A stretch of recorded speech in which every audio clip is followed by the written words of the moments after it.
আকাশবাণী কলকাতা। স্থানীয় সংবাদ পড়ছি নমামি বসু রুদ্র। প্রথমে বিশেষ খবর।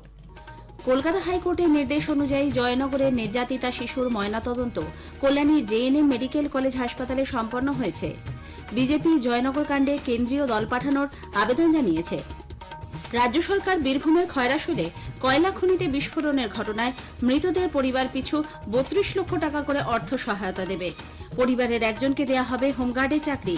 ডিটোনেটর বোঝাই ট্রাকে বিস্ফোরণে মৃত্যু হয়েছে ৬ শ্রমিকের। আরজি করে পড়ুয়া চিকিৎসককে ধর্ষণ ও খুনের ঘটনায় ৫৮ দিনের মাথায় প্রথম চার্জশিট পেশ করেছে সিবিআই। চলছে জুনিয়র ডাক্তারদের অনশন কর্মসূচি। আগামীকাল মহামিছিলের ডাক দেওয়া হয়েছে। পঞ্জিকা মতে দুর্গাপুজো শুরু না হলেও মণ্ডপে মণ্ডপে ক্রমশ বাড়ছে দর্শনার্থীদের ভিড়। সংঘর্ষদীর্ণ ইরানে খেলতে না যাওয়ায় শাস্তি হিসেবে AFC 2 চ্যাম্পিয়ন্স লিগ থেকে বাদ পড়েছে মোহনবাগান। আসছে বিস্তারিত খবরে। কলকাতা হাইকোর্টের নির্দেশ অনুযায়ী জয়নগরের নির্যাতিতা শিশুর ময়নাতদন্ত কল্যাণীর জেএনএম মেডিকেল কলেজ হাসপাতালে শেষ হয়েছে। কল্যাণী এইমসের চিকিৎসকদের তত্ত্বাবধানে এবং বারুইপুর মহকুমা আদালতের ACJM এর উপস্থিতিতে ময়নাতদন্ত হয়। পুরো প্রক্রিয়াটির ভিডিওগ্রাফি করা হয়েছে। সেখানে ছিলেন শিশুটির পরিবারের সদস্যরা। কল্যাণীর বিধায়ক অম্বিকা রায়ও সেখানে যান। আমাদের জেলা সংবাদদাতার একটি প্রতিবেদন। আজ বিকেল ৪টে নাগাদ রাজ্য ফরেন্সিক ল্যাবে ৬ সদস্যের দুটি দল আসে দক্ষিণ ২৪ পরগনার জয়নগরের মহিষমারি এলাকায়। ফরেন্সিক ল্যাবের বায়োলজিক্যাল বিশেষজ্ঞরা দেহ উদ্ধারের এলাকা থেকে নমুনা সংগ্রহ করে। অন্য কেমিক্যাল বিশেষজ্ঞ দলটি মহিষমারি পুলিশ ফাঁড়ি থেকে নমুনা সংগ্রহ করে।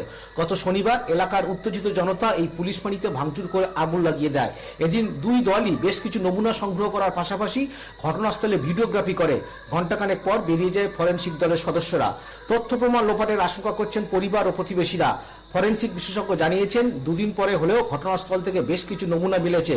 অন্যদিকে কল্যাণীতে ময়নাতদন্তের পর আজ রাত ৮টা নাগাদ কুলতলিতে ঢুকতে পারে ছাত্রীর দেহ। প্রশাসনের পক্ষ থেকে রাতেই ছাত্রীর দেহের শেষকৃত্য সম্পন্ন করতে চাইছে।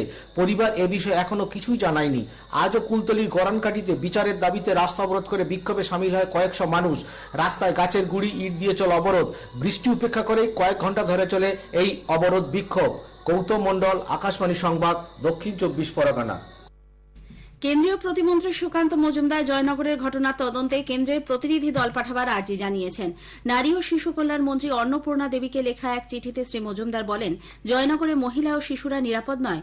সমাজবিরোধীদের জন্য সন্ধ্যের সময় ওই এলাকায় ভয়ের পরিবেশ তৈরি হয়েছে বলে স্থানীয় মানুষ তাঁর কাছে অভিযোগ করেছেন। অবিলম্বে সমগ্র বিষয়টি খতিয়ে দেখতে মন্ত্রকের প্রতিনিধি দল পাঠাবার জন্য শ্রী মজুমদার আবেদন জানান। এদিকে বিজেপি ওই ঘটনায় পুলিশের বিরুদ্ধে ব্যর্থতার অভিযোগ এনে রাজ্য প্রশাসনকে ধিক্কার জানিয়েছে। কলকাতায় আজ এক সাংবাদিক বৈঠকে দলের জাতীয় মুখপাত্র ভারতী ঘোষ অভিযোগ করেন, শুধুমাত্র জয়নগর বা আরজিকর নয়, রাজ্যের বিভিন্ন প্রান্তে প্রতিদিন এ ধরনের ঘটনা ঘটছে এবং পুলিশের ব্যর্থতা প্রকাশ্যে আসছে। কোনো শিশু নিখোঁজ হলে পরিবারের তরফে অভিযোগ জানাতে গেলে সেই মুহূর্তে FIR গ্রহণ করার জন্য সুপ্রিম কোর্টের নির্দেশিকা থাকা সত্ত্বেও পুলিশ এই ঘটনায় অভিযোগ দায়ের করেনি। এই ঘটনায় জেলা পুলিশ সুপার কি পদক্ষেপ নিয়েছেন শ্রীমতী ঘোষ সে বিষয়ে প্রশ্ন তোলেন। উপযুক্ত পদক্ষেপ নেওয়া না হলে প্রয়োজনে বিজেপি আদালতের দ্বারস্থ হবে বলেও তিনি জানান। বীরভূমের খয়রাশুলে কয়লা খনি বিস্ফোরণের ঘটনায় মৃতদের পরিবার পিছু রাজ্য সরকার ৩২ লক্ষ টাকা করে অর্থ সহায়তা দেবে। একই সঙ্গে প্রতিটি পরিবারের একজনকে হোমগার্ডে চাকরি দেওয়ার সিদ্ধান্ত নেওয়া হয়েছে। আজ নবান্নের মুখ্য সচিব মনোজ পান্ত জানান, আহতদের মধ্যে একজনের অবস্থা আশঙ্কাজনক। শ্রী পান্ত বলেন, ঘটনার পরই প্রশাসন ও বিদ্যুৎ দপ্তরের আধিকারিকরা সেখানে পৌঁছন।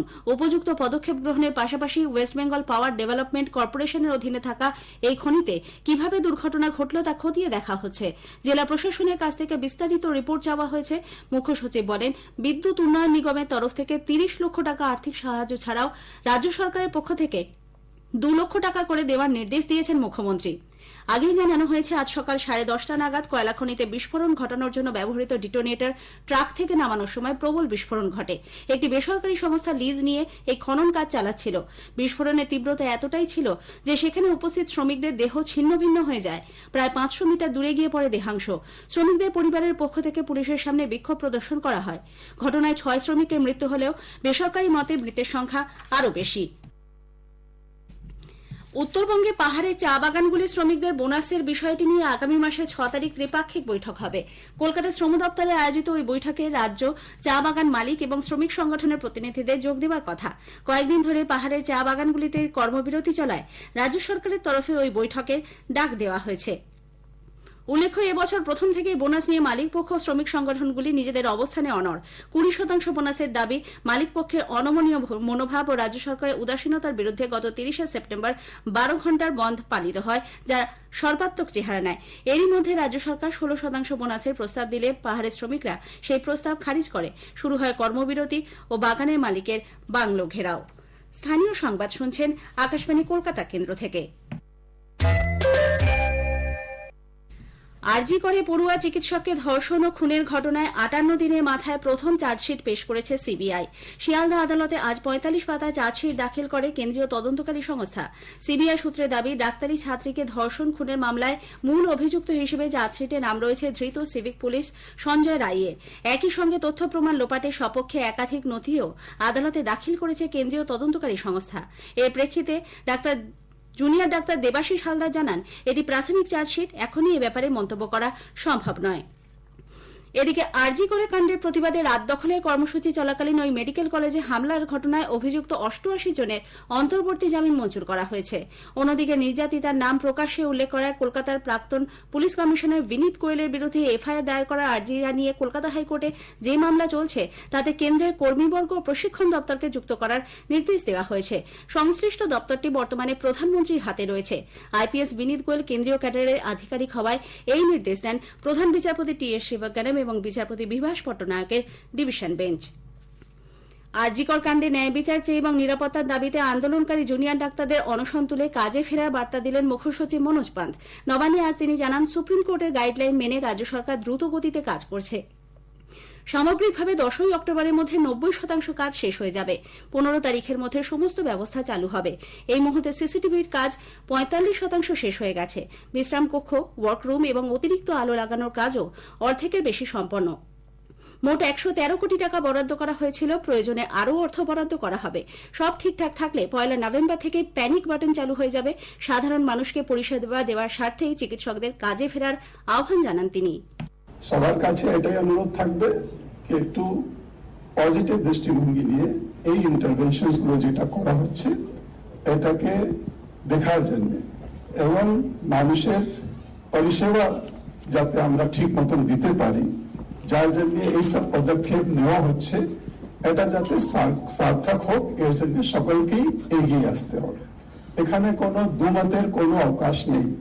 There is no difference of opinion so far as the overall larger objective is concerned. So we are all working towards that and we will continue to work, যেটা আমরা আগেও বলেছি, আজকেও বলছি।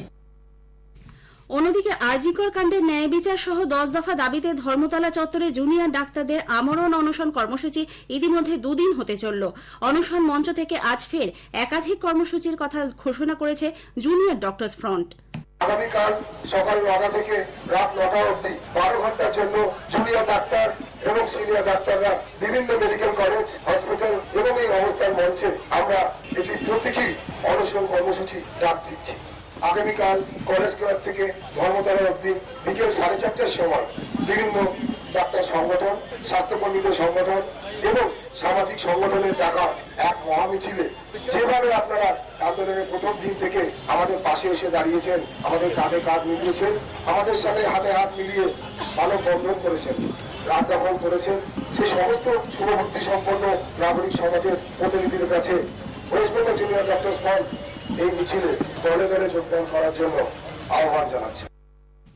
এদিকে অনিয়মের অভিযোগের তদন্তে ইডি প্রাক্তন অধ্যক্ষ সন্দীপ ঘোষকে জেলে গিয়ে জেরা করার আবেদন জানিয়েছে।